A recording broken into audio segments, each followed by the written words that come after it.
Good evening and welcome to another developer interview here on Game Wisdom, where we examine the art and science of games. We have another chat lined up. My guest tonight is from the studio Menoetian Press, which I'm pretty sure my mouth just butchered completely there. But You're they're fine. thank you. But they are currently working on the tabletop RPG Leviathan, and they have come on to talk a little bit about that, tactical design, and more. So please welcome to the cast, Max Dymond. How are you doing? Not too bad, thanks.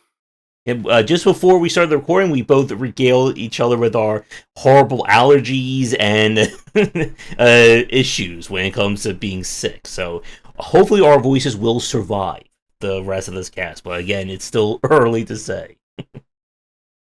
But it is great to have you on. Thanks again for reaching out, Max. And as I was telling him, and for those of you watching, if you'd like to come on to talk about game dev, game design, or anything else, please get in touch. There are many ways here on the channel to do so.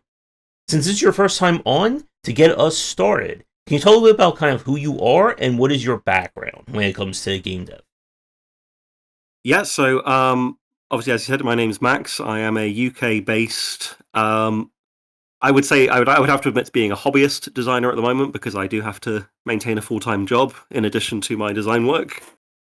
Mhm. Um, but yeah, I got into tabletop design from uh, a a design competition on a forum I used to frequent in around 2015. Managed to win the top prize on it, and unfortunately, the hobby had gotten its hooks in me at that point.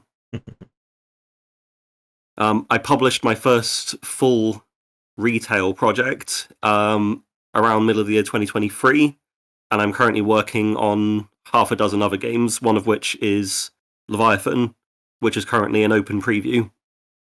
So, what kind of attracted you to tabletop RPGs to like build games around? Well, I didn't really get a lot of chances to play tabletop games as a kid. I was enough of an awkward asocial nerd that I didn't even get into the tabletop scene. Um, my older brother did used to run some tabletop games. It was Vampire the Masquerade, if you know that one, or anyone in the audience knows it. What's intended to be a game of kind of dark romance and kind of interview of a vampire style, kind of emotional turmoil, but the rule set just favored being a superpowered monster who punched people in half, and that was what we used it for. From there, we got into Dungeons and Dragons, obviously the big one, and it really caught my attention. Most of my game design interest came from computer games, actually. So I was very much into RPGs in the late 90s. So Baldur's Gate 2, those are my big ones. I still play them today. And from there, it went into kind of, you go into the heavy stuff. So the more hardcore tactical games. And like for myself, I've said this before, like where I was growing up, there's like no one around in terms of like tabletops and stuff like that. So I never really had a chance to do too much tabletops when I was younger as well. And I guess for people listening to us, what's kind of like the pitch for Leviathan? So my elevator pitch for Leviathan would be that it's a sci-fi tabletop RPG about survival in an alien megastructure. Um, the three pillars of the game, I would say, are tactical combat, strategic survival, and management of a struggling community. Um, the basic concept is that the players are post-human mercenaries and explorers in a vast alien space, and you have this outpost that you're building up essentially from nothing. And to do that, you have to deal with local threats, find opportunities for supplies, materials, and attract people to grow it. Okay. And with kind of design of this, I was looking at the itch page for it, and one thing that you mentioned, of course, is that you're going for like a diceless system. So can you talk a little bit Yes. more about like how that works? Well, I decided. So obviously, in a lot of RPGs, you make a decision about what you're doing, you roll the die, and that determines how successful you are. It's a pretty standard metric in most video games. Um, there are points where I feel like that, and this is something where I really enjoy getting into the design space, especially with strategic and tactical design. In terms of that specific part, I decided that when you're not in a firefight, when you're not dealing with threats where randomness and entropy are an interesting problems to run into, I thought it would be much more interesting for those conversations, those narrative challenges, to be about what you're willing to sacrifice and compromise to get what you want. Sorry, let's go to sleep. So the core kind of narrative resolution for the game is either you accept a compromise, so you want something, the world wants something, you both get something out of this, even if it's not something you want. You expend something to get what you want with no strings attached, so you're basically burning down your resources to succeed, or you accept a twist, and in doing so gain a future advantage. So you allow the game master to make your life more difficult in return for a future advantage. And like with the idea of like dice versus dice lists, it's a very interesting conversation when it comes to kind of like the randomness or any amount randomness in games. Like, of course, like for people watching us, I've played lots and lots of PC games. Again, with the roll the dice, either very explicitly it actually shows you dice rolls, or of course just the matter of RNG in the background determining what your fate is.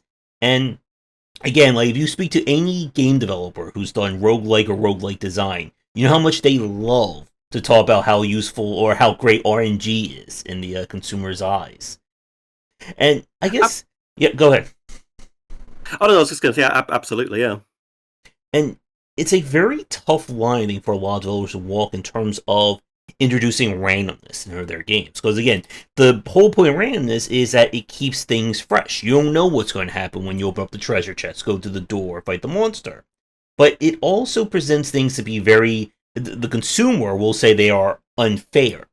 So I guess, like, as someone who's grow up playing games, you're making your own tabletop. Like, what do you think about the use of randomness when it comes to like this kind of decision making? Well, I think that's specifically when it comes to video games. I think that's a really interesting point of discussion, because one thing I fight against a lot when I'm designing my systems is the fact that human beings are not very good at judging probability. And this is reflected in a lot of under the hood design of video games. Like, if we take XCOM 2012, the Firaxis reboot, they gave you your odds for whether a shot would be successful, but it didn't reflect the actual mathematical reality, because they knew that if you had a 49% chance of making a shot, if you consistently miss that, which you are statistically likely to do, people got really upset. So what they did was, under the hood, they made it so that if you miss consecutive shots, the game gives you a hidden modifier, making it more likely the next shot's going to connect. And people didn't like that when they found out, because they were like, well, that's not real. That's, you're giving me false odds. But equally, it was because people can't judge probability. And I think the Fire Emblem games as well, like, they give you hit probabilities in the combat situations, but what it would actually do is roll that chance twice and take the better result. So you always had better odds than you looked like you did. I think the randomness in games like roguelikes is really interesting as well, because it really, there's different areas where that randomness is embraced. Like, one of my favorite roguelikes is Into the Breach, which is obviously the mech combat game, and it is a very strongly deterministic game in the moment-to-moment play. There's never a chance of your mech whiffing a punch. It's always going to do it. But what you're doing is board management. You're identifying what the threats are, what's going to do what, and then assigning your resources to deal with that. I'm glad you mentioned Into the Breach, because that's a very interesting tactical game, and I know people who absolutely love it. I know those who absolutely hate it as well, in terms of its approach. And it's, again, like that very, like, as you said, consumers are not good at understanding probability.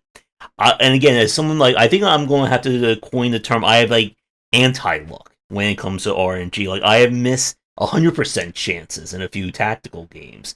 The mathematical the adjustment for randomness still failed me at 100% in a few of the games I played. There's certainly something about having actions that are 100% deterministic.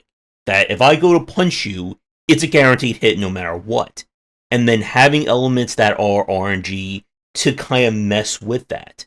I was thinking of, like, with Enter the Breach itself, like, for people who forgot how that game worked, as Max said, all your actions are 100%. If you go to shoot an enemy, punch them, pull, push, whatever, that's guaranteed. What you don't know is where those enemies are going to pop up on the map. So you can have really good luck. All the enemies spawn all the way from the civilian buildings, you can go kill them. Or you get really bad luck and you get like 5 different spawns right next to the mission critical thing. And having the aspect, or having like your roles or your decision making be deterministic, it allows, I think, the player to like easily grasp, what am I supposed to do?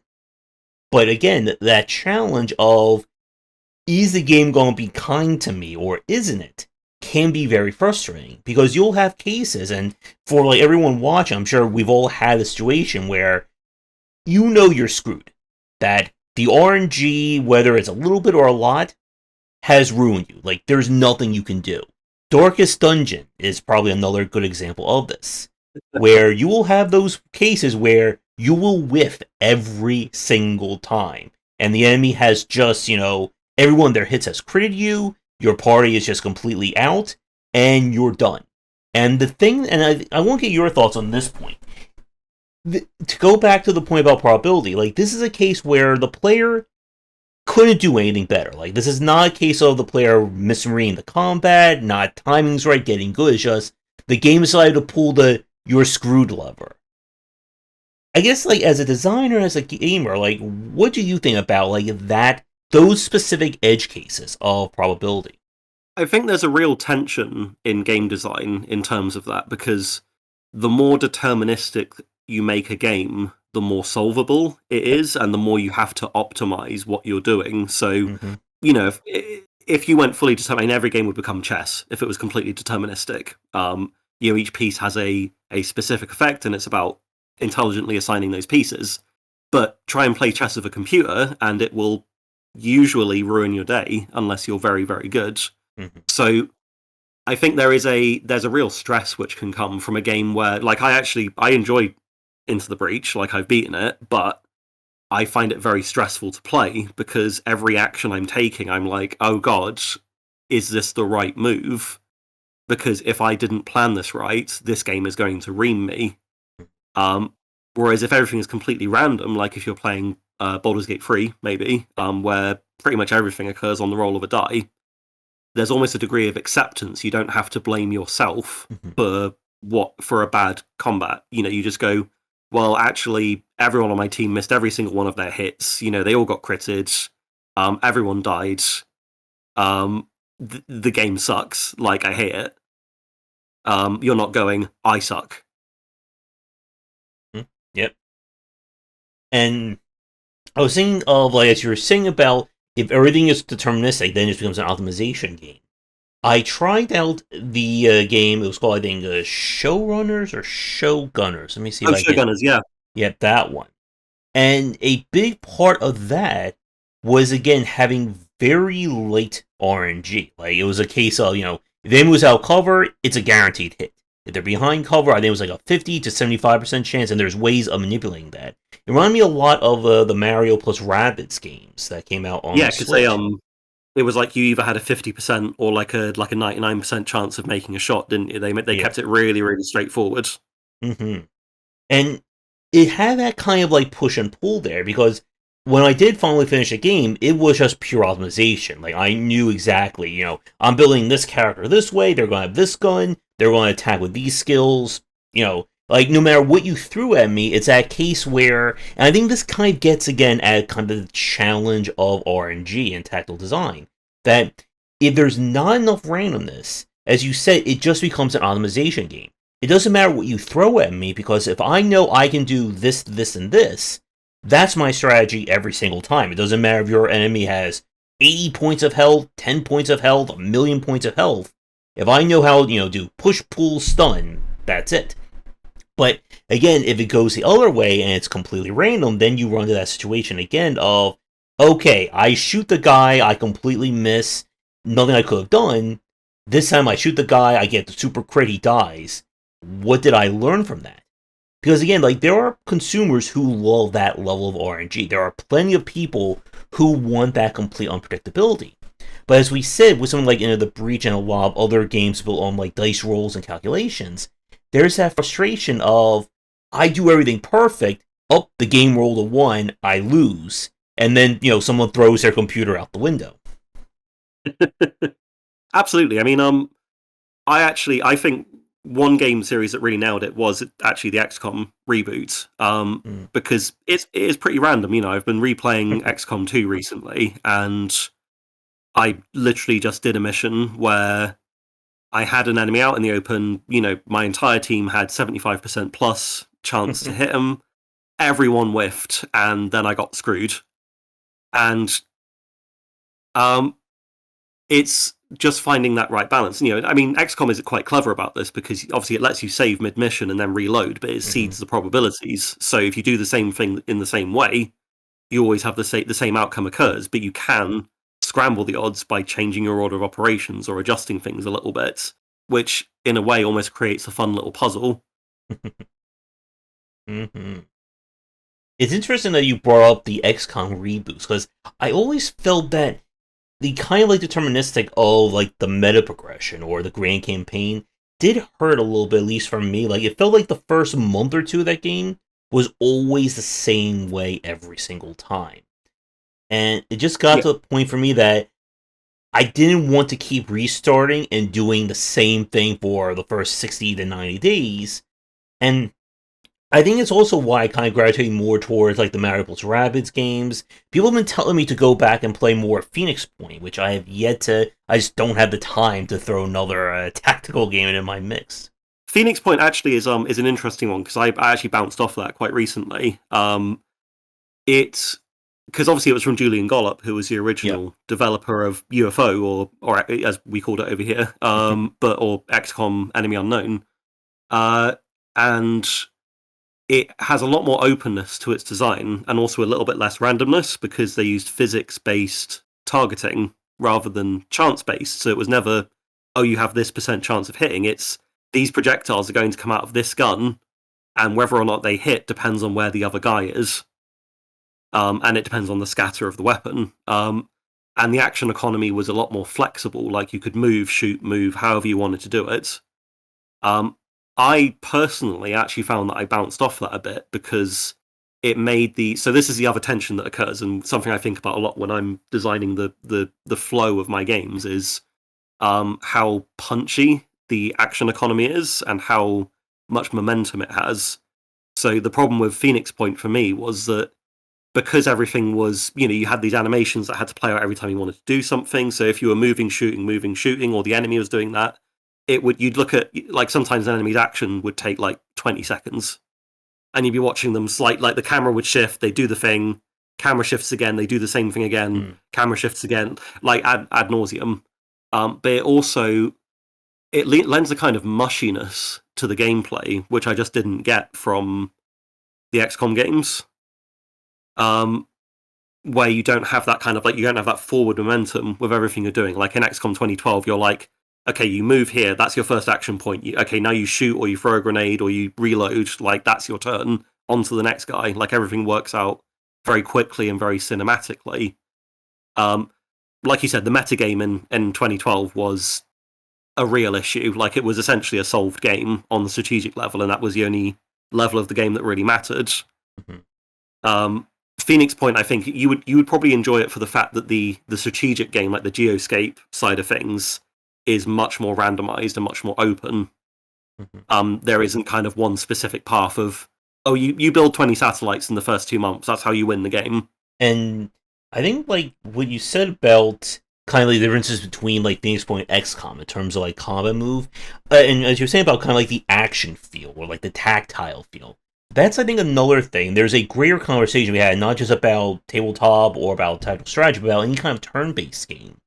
That I feel like that's a missing piece from a lot of the turn-based games that I play. Like you really do, like, I guess no pun intended, you feel that difference when there's that kind of like chunkiness to the combat. To return to Darkest Dungeon for a second, like again, like people have done so many Telltale, just like having that kind of like a stop animation of like when the guy hits you or does like the swing, you have like that half second of watching them. Like again, they don't show the whole animation; they just show kind of like the keyframes. But the sound effects, the camera pan, it all sells it really well. And Very meaty. yeah, and it kind of again like it equates to what I talk a lot about in terms of like FPS design with gunplay. Like it's not just about the gun going bang, bang. It's about getting like the whole feel of the sound effects, about the gun, about the bullet hitting the enemy. And a lot of people, I think, they don't think about that in terms of turn-based design. Again, like we talk about classic roguelikes, we're going back to ASCII graphics, whereas just characters going like that, and that's like the extent of the combat.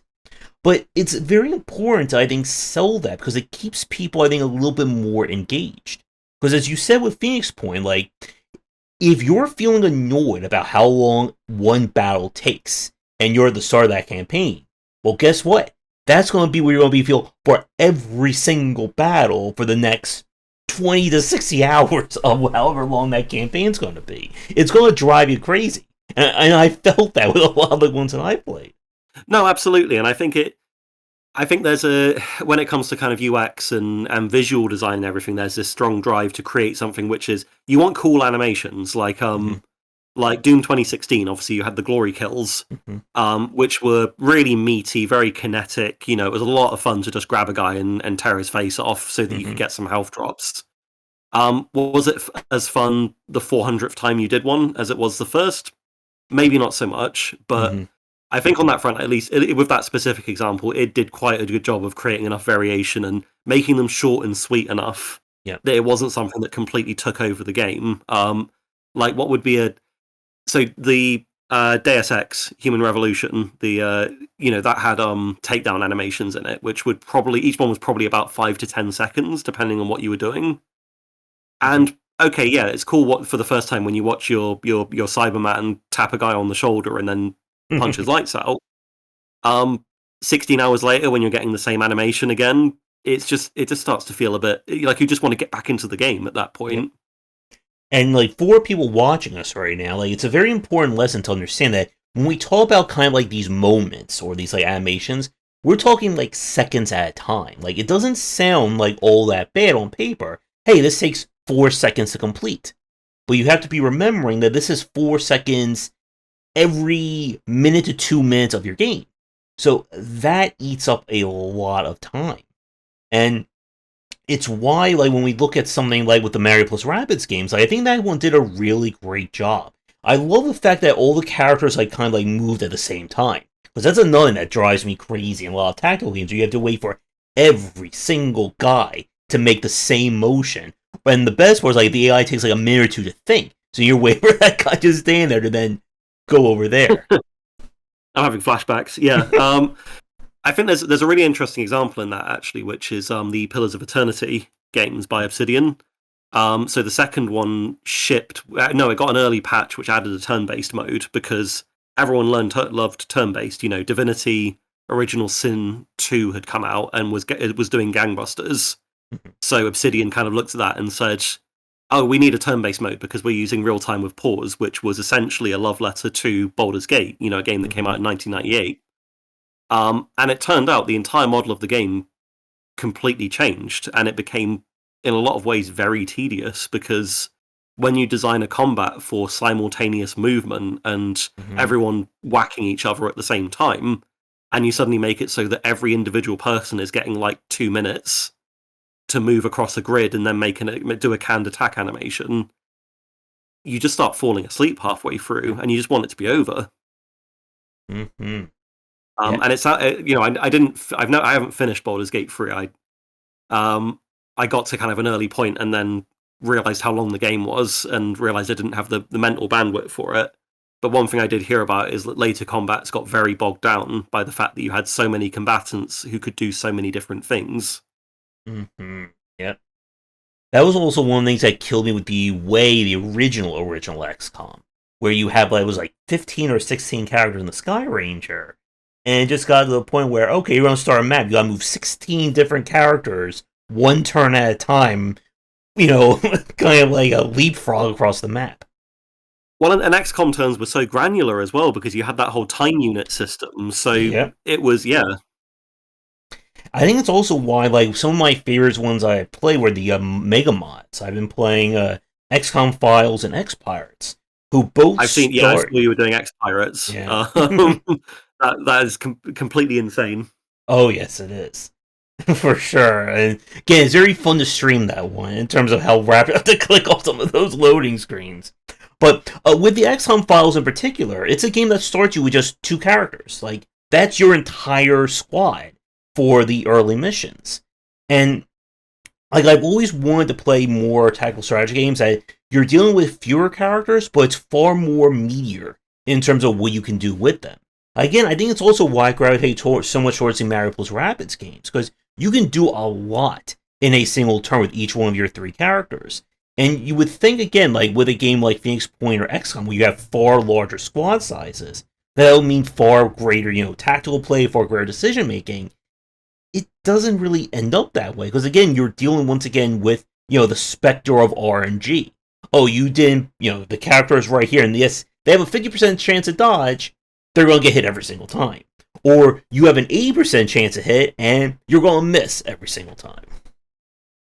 Yeah, and I think as a tabletop designer, like one thing I really have to think about is option paralysis for players, because if you give players too many things that they can do, it actually reduces their tactical acumen, because our brains can only contain so many options at a time.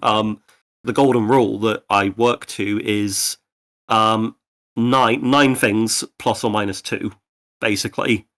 So I usually aim for a character to start a game with maybe 5 to 7 options of things they can do, of valid choices they can make in a turn, and then over the course of a campaign or a session where they will become more familiar and gain that kind of system knowledge that lets them take advantage of what they can do, you kind of drip feed in more options, and usually that ends around kind of between 9 and 11 choices. I mean, in terms of I focus very much on orthogonal development, so I decided very early on that one thing that didn't interest me in terms of designing a system was number go up. So in my first published game, Erebus, it's a tactical shooter RPG. It's based very much on XCOM and those types of games. So it's about cover, positioning, taking advantage of the setup of a sit rep, outmaneuvering the enemy, and you don't just get stronger from gaining levels. What you gain is more options and more ways you can approach a situation.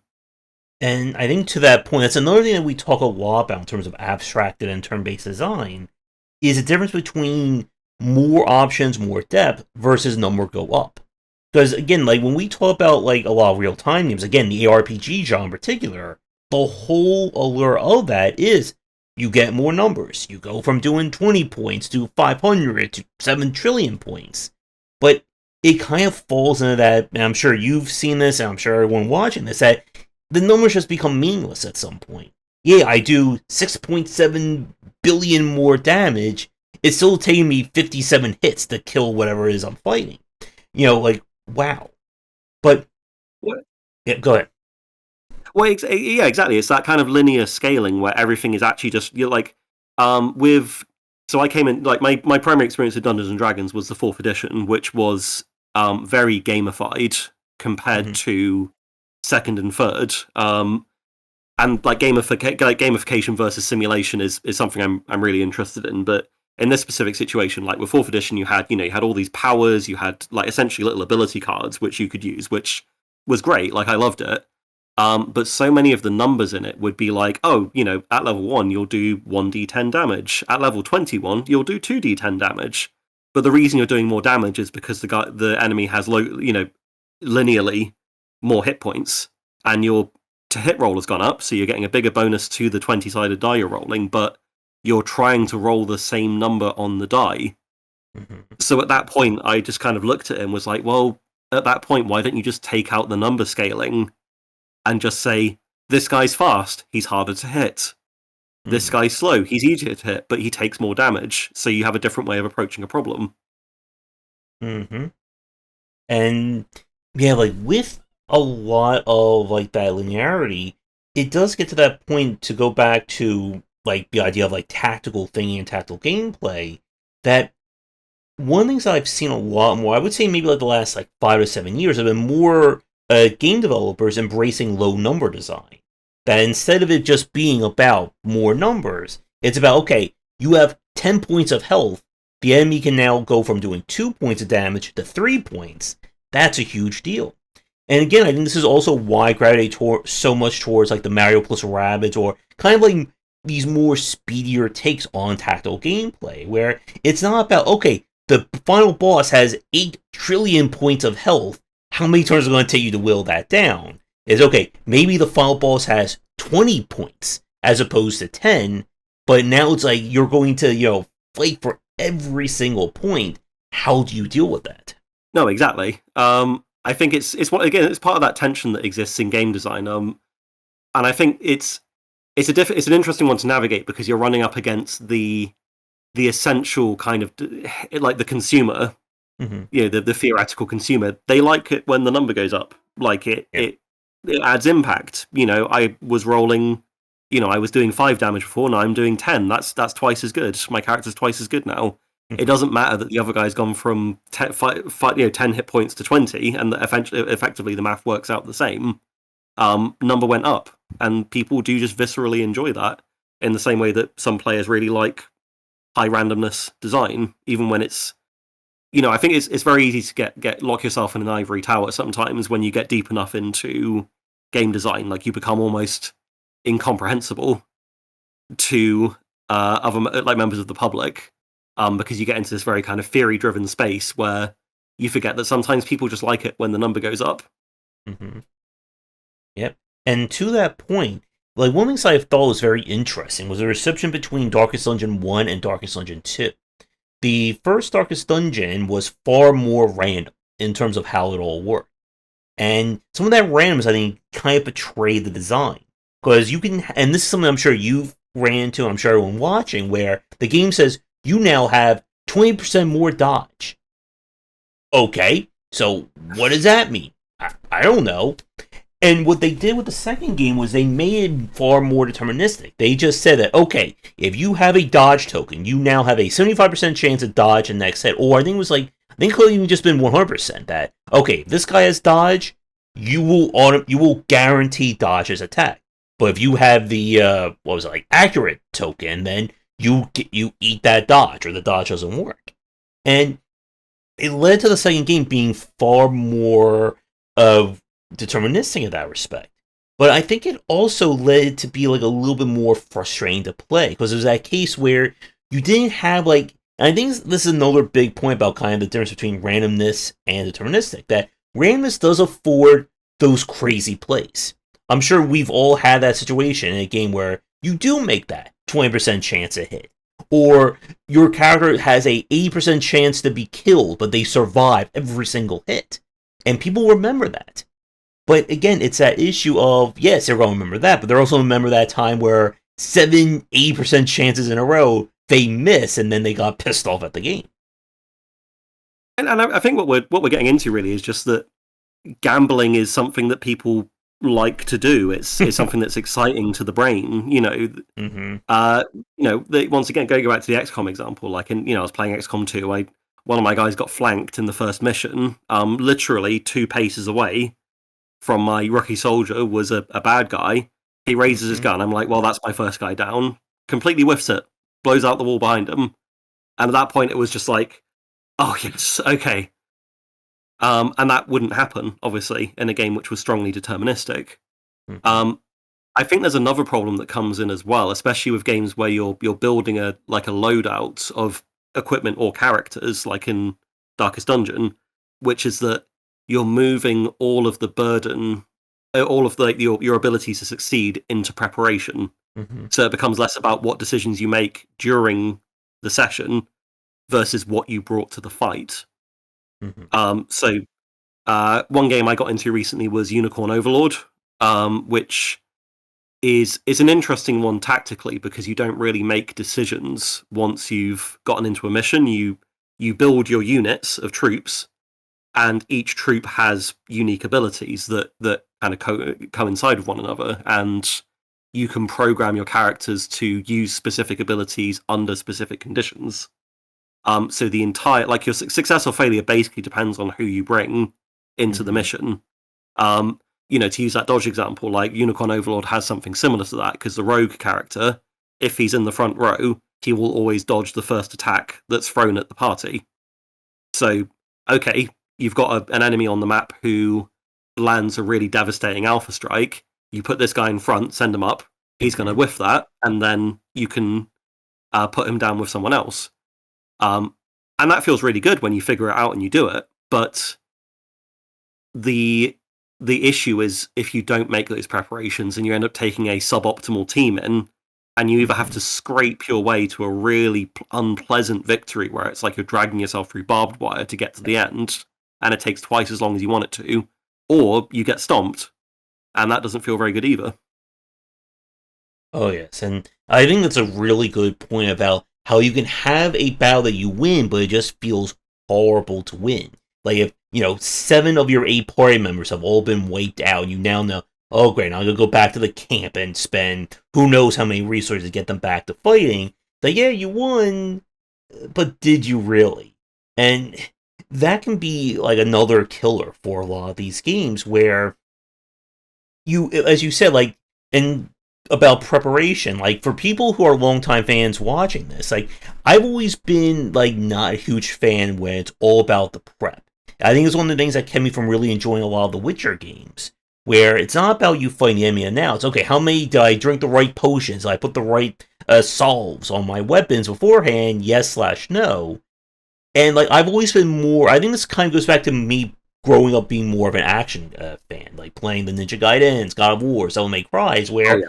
it's not about preparation. It's about in that moment, rolling with the punches of fighting these enemies. And with a lot of like when we talk about kind of the difference between deterministic and RNG like that, there are lots of games, as we said, like with Darkest Dungeon 2 and Unicorn Overlord, that allow you to again have that preparation that that okay, if this enemy every 3 turns is going to block. I will bring party members who have, pierce or anti-block or whatever.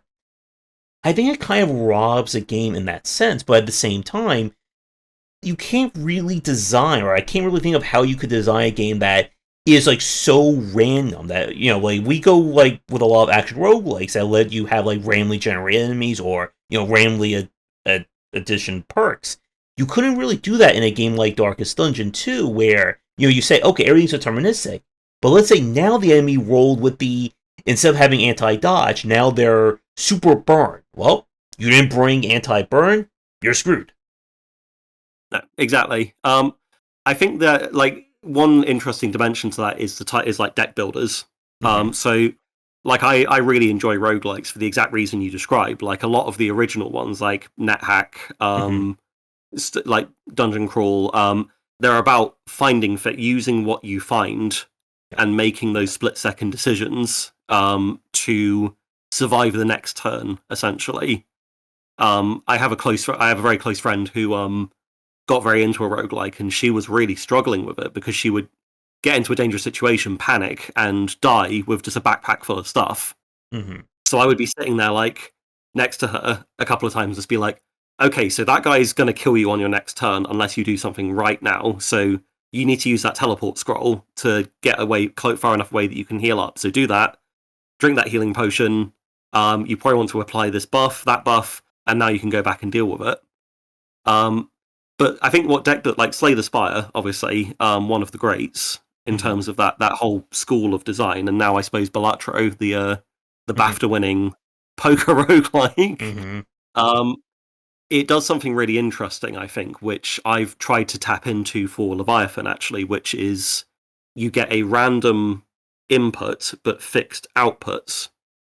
So you get your hand of cards, or you roll your dice at the beginning of the turn, and then you decide what you're going to do with the resources which the game has given you. And I think that's a good kind of middle ground for that kind of randomness, because you know what an action will do, but you won't know if you'll have access to it on any given turn. I think that's also what has attracted me to a lot of the deck building roguelikes over the years. Since, Slay the Spire, I mean, going like further back, there's been a few that I'm forgetting, but they've been around. But Slay the Spire obviously being the biggest one, is, as you just said, it's this idea that, okay, these cards are deterministic. Like, if the card says, I will do 30 points of damage, I will do 30 points of damage. But what I have on each turn is entirely different. And then that leads to that meta of trimming and adjusting your deck. So you try to make it as deterministic as possible. Like, there are people, like, experts that Slay the Spire, they will take their deck down to, like, 8 or 9 cards. And that'll be the absolute perfect 8 or 9 cards. So they know every single turn, I will make the same play and I will utterly demolish the enemy. And it's very interesting to see that kind of play. Again, with something like with Balatro, it becomes, again, about that scale effect. And it's one of those cases where, number go up is a very big deal. Because if your actions remain the same, but the values that associate with them change, it can be very attractive. Yes, I have a full house on this turn, I get 1 million points. 10 matches later, I play a full house, I now have, 8 to the power, 10 to the power of 15 points. Intego overflow score. Yeah. No, yeah, and I think there's like, it's tricky because, like, there are people who really enjoy that element of planning ahead and reducing randomness. Like Slay the Spire is a classic example. Like, you are always planning for the next boss. Like, the game tells you what the boss is going to be for an area, and your objective is basically to find the cards your build needs to defeat that specific boss. Because if you go in with a suboptimal deck, you're probably going to get stomped. And it almost becomes a puzzle game at that point. And the same goes for a Monster Train that tells you right up front, okay, the final boss you're going to be fighting on this run, they will punish, multi-card decks. So don't build your strategy around playing 27 cards a turn. And it is that challenge, as you said, like, with the puzzle element of it. Like, there's a very fine line, as we've been saying, between making it too much of a puzzle, but still giving the player this idea that, okay, this fight will be about this, this, and this. Do you have an answer? Can you build towards that answer? And it's a very tough point to walk with a lot of these games. I'm curious, like, what you think about that in terms of, do you like when it is more about randomness, whether because you don't know what the enemy is or the enemy changes, or do you like being told or being given this idea, okay, this fight's going to be all about fire damage. This fight's going to be all about, punishing damage, and so on. Well, I think that's a really interesting question when you apply it to the tabletop space, because there is a real tension in tabletop design between game design, like mechanics, like the engineering of the system, and the expectations of a player. Because at the end of the day, it's a social experience. You're dealing with other people who are potentially face to face with you, and people don't like to feel like they're being tricked or misled, or that you're being unfair to them. Oh yes. Which means that there's a real fine line that needs to be towed in a tabletop game.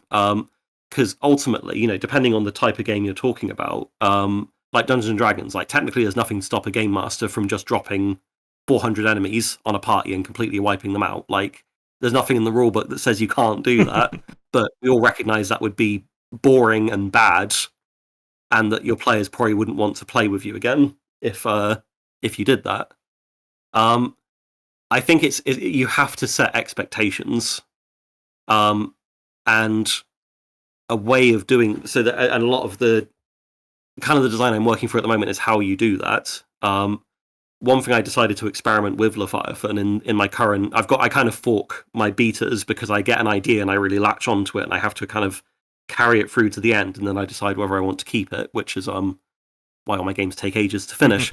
But I was experimenting with reducing the whole grid system down to positional zones instead.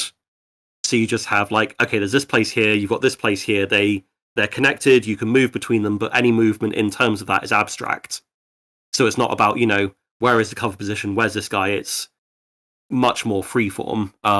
Partly as a time saver and partly because it offers some interesting options. But in terms of that, it meant that I had to find other ways of adding depth to the system, because when you remove that granularity, suddenly you're creating this kind of mushiness that people might not find interesting in a game which purports to have tactical combat.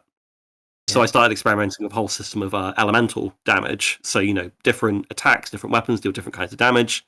And if you have vulnerabilities at play or resistances, this affects how that damage is delivered. So it becomes more about managing what the game is throwing at you, basically what the GM is throwing at you. Like, okay, there's this thing, it's a huge enemy. If you get close to it, it'll ensnare you and try and digest you, but it's weak to, say, heat damage. So you bring a weapon that has heat. The catch there, once again, going back to the prep discussion, is that if a player doesn't think to do that, if you don't prepare for them failing to make that same connection, you've created a pretty negative experience for your players. And to go back to what you were saying a minute ago about kind of like the mushiness, like that is something that, again, like for a lot of people who aren't familiar, who are like kind of getting into tactical games, they definitely, I think, have that struggle of, okay, I pushed all these buttons, I did all these things, I win. I do the same thing for the next fight, I lose. What happened, or what was different each time? And it kind of gets at that challenge of the tactical layer for these games. Because as we've said, like when you look at something like XCOM, or kind of like more modern day XCOM versus the older ones, modern day XCOM had a lot of deterministic aspects of it. Like, if anyone remembers XCOM 2012, the idea that, the best strategy is to move everyone like maybe like 3 squares at a time, and then wait, move 3 more squares at a time. Overwatch. Move 3 more Overwatch squares. 3. Love it. Yeah. And it was a viable strategy because, again, it worked. And I think like there's actually a good question there for you, Max, about like designing like tactical systems. That there are a lot of these games that, again, when we have deterministic actions, that you will have that de facto best action. That if the player knows that, Overwatch is a guaranteed hit, or, I can just Overwatch, let the enemy run into my shot, and I get a free hit every turn, why would I do anything else? So it's that, how do you balance that idea of something that is really good that the player wants to do versus it's so good, but it kind of ruins the game at the same time? Well, absolutely. I mean, there's a lot of design work, because one of my gaming group, so I got in with a gaming group, and one of the players there is the like mythic optimal gamer. Like, he is the guy who looks at every single system, reads it, and with about 30 minutes has figured out how to make something that breaks the game, even if it's not very fun to do. Yep. So sometimes it'll be building a character which is completely suboptimal at the beginning, but then at some point abruptly becomes the strongest character in the game. Yep. Which, yeah, and for me, a lot of it is down to what verbs the player has access to. So when I made my first game, Erebus, I decided very consciously not to have an action which improved your defenses or which improved your chance to hit in an attack, because I knew that would encourage passive behavior. Yep. There was I wanted to maintain an aggressive pace to the game, which meant strictly ordering actions, so making it so that you have to do things in a specific sequence, which maintain, like in XCOM 2012, it maintains that momentum, but also making it so that you can't succeed by doing things which are boring. And but it's kind of two-way traffic as well, because I think when that's possible, it's also a failure in the design of the game from the other side, not just in terms of what the players can do, but what the enemy does. In XCOM 2012, the reason you could Overwatch creep was because the enemies all just kind of hung around in the fog of war, and when they were activated, when you spotted them, they would all scamper off and go into cover. And there were a couple of mods which tried to deal with that, like you had Long War, which had so it was a mod which, for anyone who didn't know that one. It basically made the game like 3 times as long and about 10 times as deep, but it also worked to try and reduce a lot of the kind of optimal strategies, which made the game so tedious in the short term. And what some enemies would do instead of scampering was they would go immediately enter Overwatch. So they would go on the offensive the second you spotted them, and this created a very different pace to the game. And then when you look at games like XCOM 2, they tried to deal with that by having enemy types that were much, much more aggressive. Like you would have these stun lancers, these guys with big sticks who would basically rush at you the second you saw them. Or the chrysalids, which are obviously infamous in every single XCOM game as these horrible things that would just mob you en masse. And I think part of it is not just discouraging passivity by what verbs you give the players, but also putting pressure on them and forcing them to take action. As we said, like having like that balance of action that's so good versus it just slows or ruins a game. Like I love the example of the player who will build that. Yes, it's a horrible character to start, but then it will reach that snowball effect and it will just dominate. Because I think I've done that a few times in some of the Nipponichi games, and I was also playing Ceruleum Ultimate a few weeks ago, which also has that kind of snowballing effect to it. And yeah, I'm that guy also. It's why I design as if I was my own worst enemy. yeah. And it is, again, like that balancing act of when does something just feel awkward or bad to use, but you still are forced to use it. Like the example of, having to spend a turn to, what was it, like hunker down XCOM or, prepare your shot. It's great and all, but as we said, it basically just doubles the length of every single battle that you do. And it's a very tough thing that we've been saying about tactical gameplay with you want your game to feel very me. I guess that's a good question for you. Like with Leviathan and with like your own tabletop design, like how do you approach making these actions feel meaty, but at the same time without like devolving the game into every turn is a 20 to 30-minute affair of doing all these like same steps in a row? Absolutely. I mean, it's something. I think it's one of the biggest areas I think about because I tend to think about things in terms of systems. Like I want my games to feel like a machine that is clicking into place. Like I want when a player takes a turn, I want it to feel like they're cocking a gun and then pulling the trigger. Like the way things feed into each other. And I think a big part of that is maintaining that turn momentum, which ultimately, and it's I know it's not the way everyone likes to build or play a game, but for me it's about limiting the inputs and forcing play down a specific kind of path that encourages proactive behavior in the player.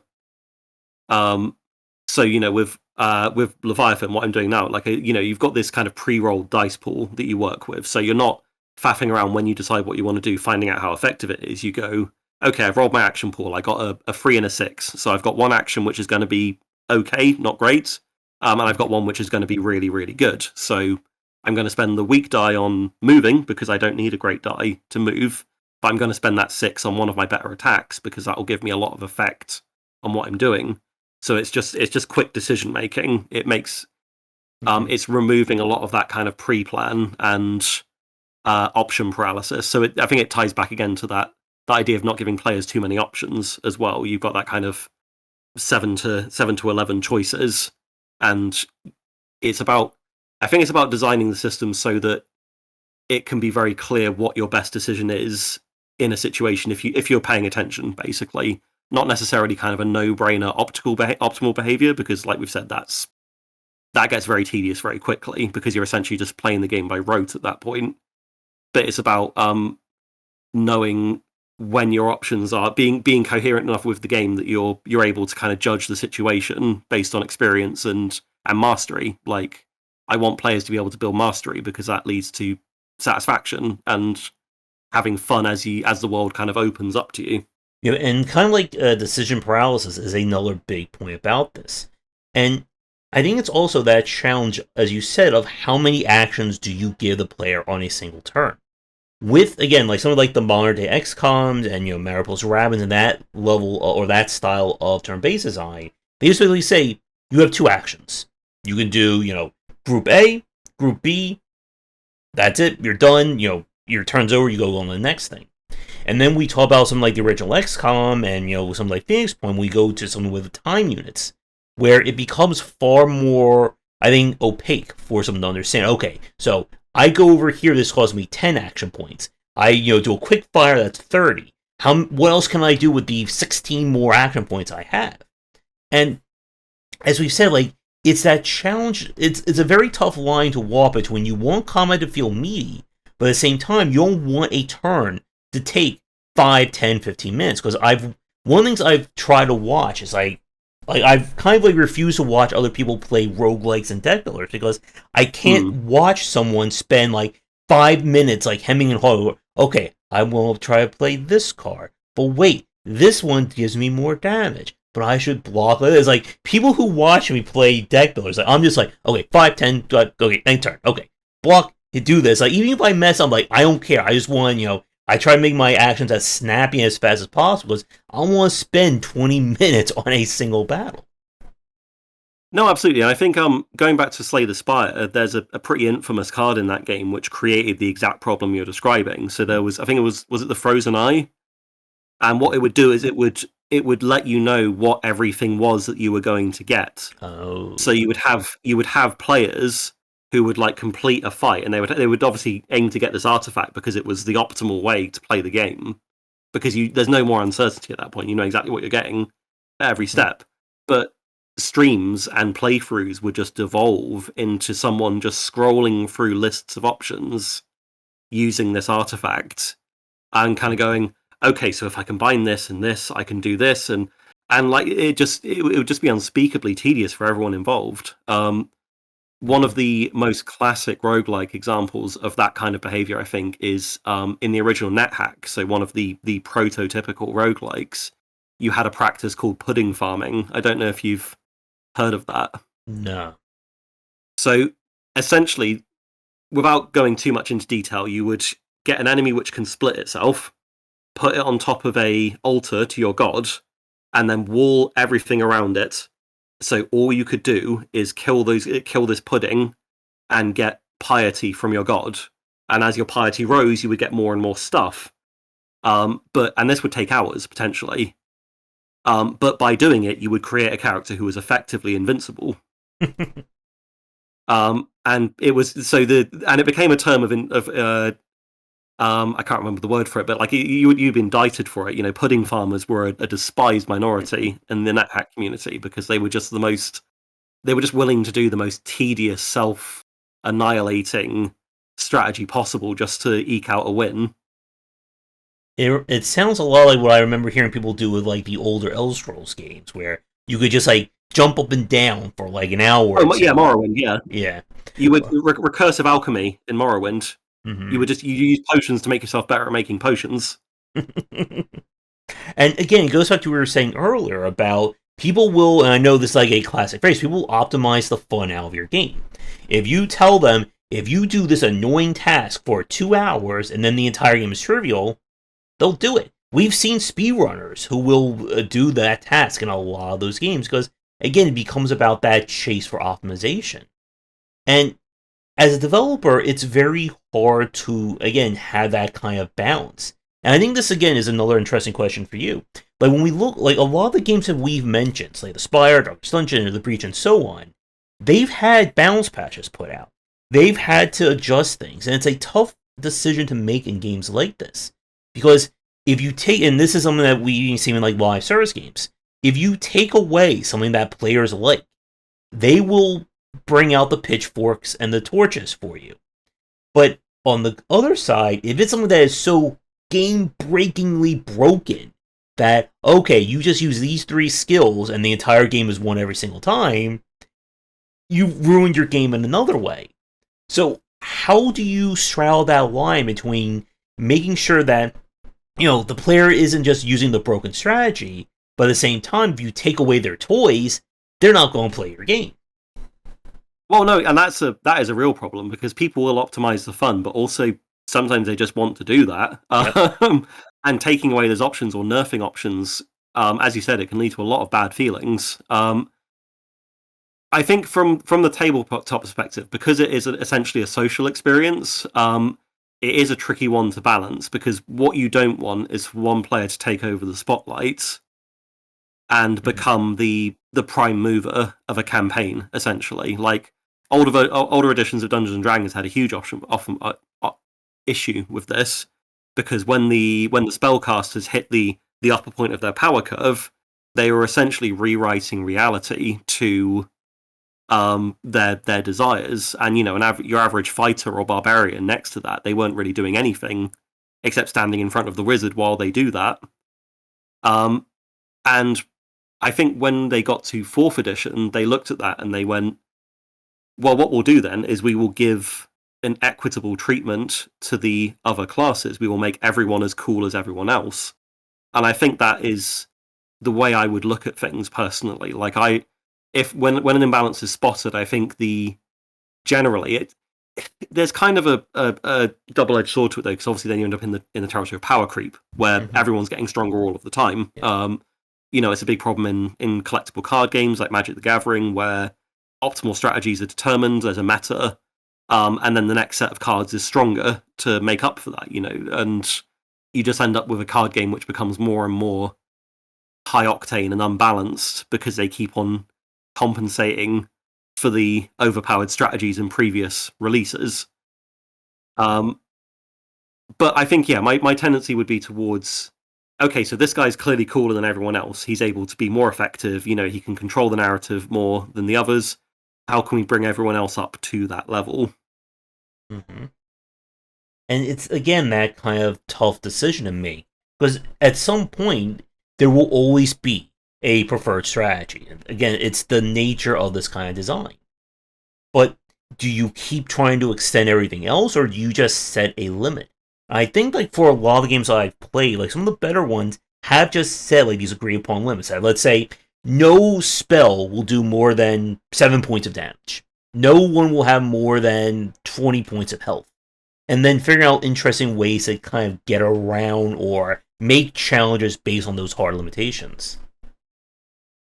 Yeah, absolutely. I think, and it's definitely been a big movement in the tabletop space, especially with some of the recent games, is really hemming the numbers in. So the 5th edition of Dungeons and Dragons, obviously, like Baldur's Gate 3 is obviously based off of that. They worked within a system which was termed bounded accuracy. So essentially, you never got more than like a +6 to an attack roll, and your damage rolls were never going above like +5, unless you were doing something really wacky. And it had a flattening effect that put everyone on a bit more even ground. I think 5th edition had its own problems, and BG3 actually did a lot to deal with that by adding things like weapon abilities, which gave the martial classes a lot more to do. But overall, it worked very hard to reduce that kind of that disparity between different approaches by making it so that, okay, a guy's never going to have an armor class higher than, say, like 25. Mm-hmm. So you don't have some weirdo who can stack AC until you can't actually physically hit them with an attack. And having those kinds of hard rules, again, it makes it easier, I think, for those hard limitations for the player to kind of parse what they can and can't do. Because again, if you say that, let's say, dodge will never be higher than 6, I know then that I don't need to take, my accuracy beyond that because it's not going to matter. And I guess that's another interesting topic about having like kind of hard and soft limits for numbers in a lot of these games. Because there are some games that they'll just say, you want to have 9999999 strength? Do it. At some point, like, who cares? And then there are games, again, will say, okay, strength will never be higher than 15. Agility will never be higher than 10. And again, it kind of, like for people listening, it's like this conversation really does revolve around, I guess, like, how much control you want in your game, and how much you just want the player to just go, I punch and I do 80 trillion damage, just like that every single time. Yeah, I mean, it's at some point, like, you have to just acknowledge that that some people like the power fantasy. Like, you want to build a completely broken character that can punch the world in half. And Mm-hmm. I don't think there's anything wrong with that in the essential sense of it. I suppose that speaking as a tabletop designer, it's just making sure that everyone has those options and that you don't have one player who goes off piste and completely skews the numbers, so that they are essentially the only effective player. It's a real problem in like poorly balanced RPGs that essentially, if you've got one player who figures out a way to break the game and become God Puncher, the GM, when they build a challenge for the party, they have to kind of go, well, do I build a challenge for everyone else and God Puncher will just punch it, or do I build something that only that will challenge God Puncher but will absolutely murder everyone else? And Yeah. I think what it comes down to really is the kind of the single player versus multiplayer. Like if we're talking about kind of the broader space, is Yeah. that distinction? Like in single player games, I think there's an element of just being able to say kind of, yeah, just do what you want. Like it's fine. You want to make an overpowered character and that's your way of having fun. Like just do it. When you're involving multiple people and multiple play experiences, it becomes, I think, a much more important topic, because one player optimizing and taking over can directly reduce the ability of other players to enjoy the game. And like the example you just said about single versus multiplayer, it's certainly something that we see in a lot of live service and like the mobile industry, where there is that kind of challenge of, do I make something that is for someone who spent, $5 million in my game, or do I make for someone who has spent $0? And there are developers who will try and do it both ways. They'll have like the super hardcore, I hope you have everything perfectly maxed out, you will never win it. And there's that kind of psychology involved for players. So there are people who will defend that practice to the death, saying, well, if I spent, $80,000 in this game, I expect to be challenged, or I expect, this, and this. But but again, like for a lot of people, like for the vast majority, they're just gonna be like, why should I play this? Why do I want to play something that, unless my checking account is high enough, I will never be able to progress? And to go back to the kind of like God Puncher example, it's very much in that same mentality of, okay, so if your entire game is bound on being completely broken, but let's say I don't want to build the perfectly optimized strategy, what's in it for me? Well, exactly. Yeah, it has to be a pluralistic experience. You have to be able to account for multiple points of view. Like, you can't build everything around the assumption that every player has perfect information and system mastery, because then, only the people who have that system mastery are going to enjoy it. Everyone else is going to feel completely disempowered and not really want to engage with it. Mm-hmm.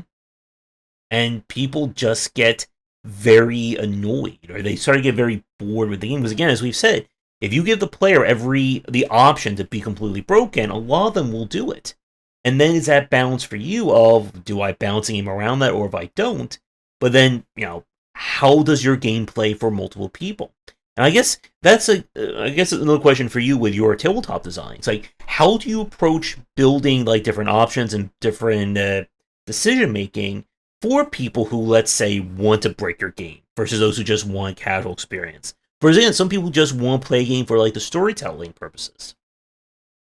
So I think for my part, I design games with a very specific kind of philosophy in mind. Like I actually don't kind of build it for all comers. Like I think the great thing about the tabletop space is it's very pluralistic at this point. You've got such a wide range of people, and there's not really a barrier to entry anymore in the types of games that can be put out there. Like just going on itch, I mean, you'll find 24 tactical games. You'll find 100. So there's been a big surge in what are called journaling games.